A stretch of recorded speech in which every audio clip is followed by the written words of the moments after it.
In an effort to control beach mining, the government of Kiribati established a permitting system to try and restrict people to mine in designated areas. We don't have enough staff at the moment to do the enforcement.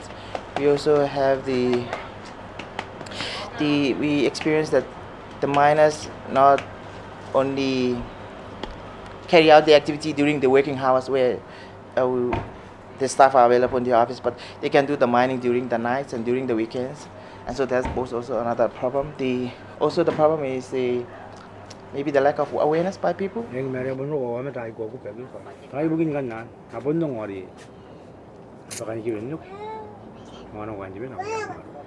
government of Kiribati realizes that finding a sustainable source of building aggregate is a priority for the country. I think it's become more critical, especially if not only for South Tarawa because of the population flow. South Tarawa at present hosts about just a little under half the population. And so for South Tarawa, the problem is critical. Much of the government infrastructure is actually built on South Tarawa because it is the center of development. It is where the population is.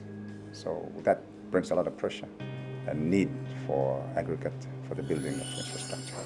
What we're doing in relation to the ECS is we're doing a final review of available data. Faced with growing demand for building aggregates, the government approached SOPAC for advice on sourcing more sustainable supplies of sand and gravel.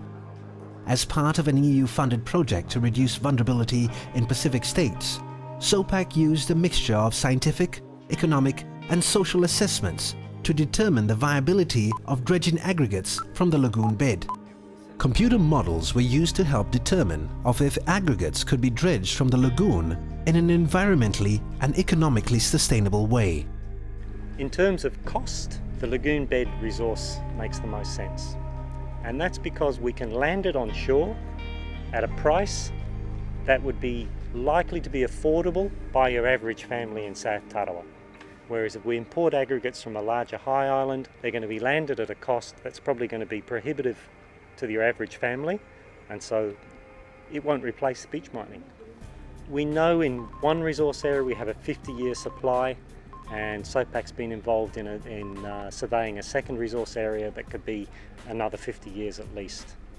So I think as long as there's continual work to survey, to monitor the environment as the dredging occurs, then yes, it is the best option and it can be a sustainable option for the island.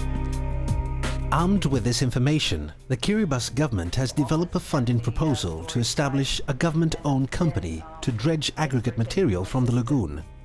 SOPAC believes the proposal is economically viable, but any plans to dredge the lagoon will also need to address the ongoing issue of beach mining. From my point of view, in order to have it successful, we need to ensure that the company can provide, can meet the demand to the users, and also to ensure that the effective enforcement of the mining on the island is up to speed. Because my feeling is that if the company is go ahead and start and people still, the locals still do the mining, then what I feel is that they can offer cheap prices of the aggregates, and the users will turn to the locals rather than to the company, and that might pose some problems to the company, I think. We're fairly confident that, from a technical and environmental perspective, that an alternative of taking aggregates from the lagoon is quite a viable prospect, but obviously the social and economic perspective still needs some further consideration. The more thorny issues that need to be contemplated are the social impacts of trying to relocate dredge offshore, because with the local community being so heavily involved in actually hand mining, these people are going to be in competition to sell their sand and their gravel with the company, and if they're able to undercut that, will really affect the profitability and the sustainability of the company, which means, of course, that you're not actually preventing sand mining or beach mining at all. As I said, most people would much prefer to take the sand off the beach, regardless of the consequences, which may not be directly affecting them now, but it may affect their neighbors, or it may affect the future generation. And so in that respect, legislation may be necessary. At the same time, I think we have to be mindful that there will be a sector of the community which will lose out as a result. So for us, we have to balance all of these considerations.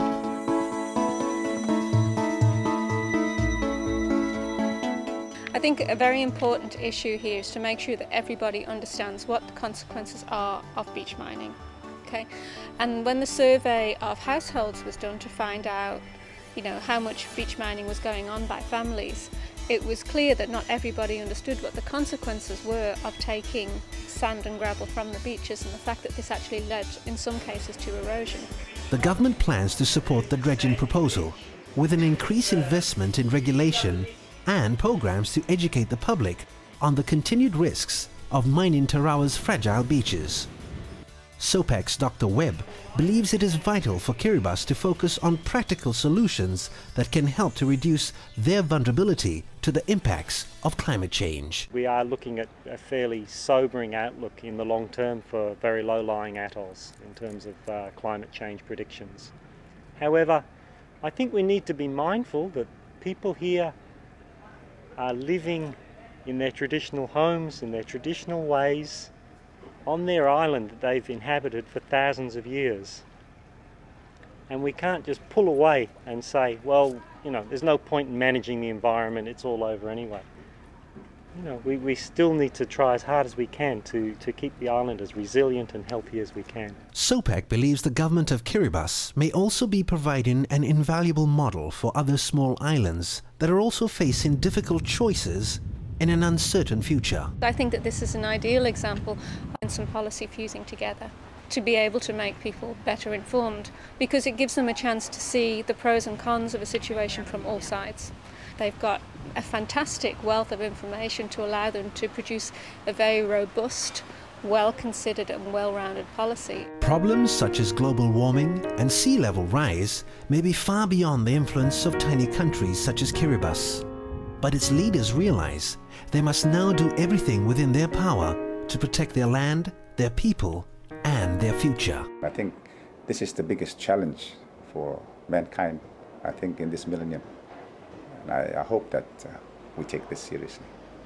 For countries like Kiribati, it is a matter of survival. Quite often there is a question as what the economic cost would be. We're not talking about economic costs. We're talking about survival as a nation. With the help of international partners such as SOPAC and the European Union, the government of Kiribati is determined that the fight to protect its fragile coastline will not slip through its fingers.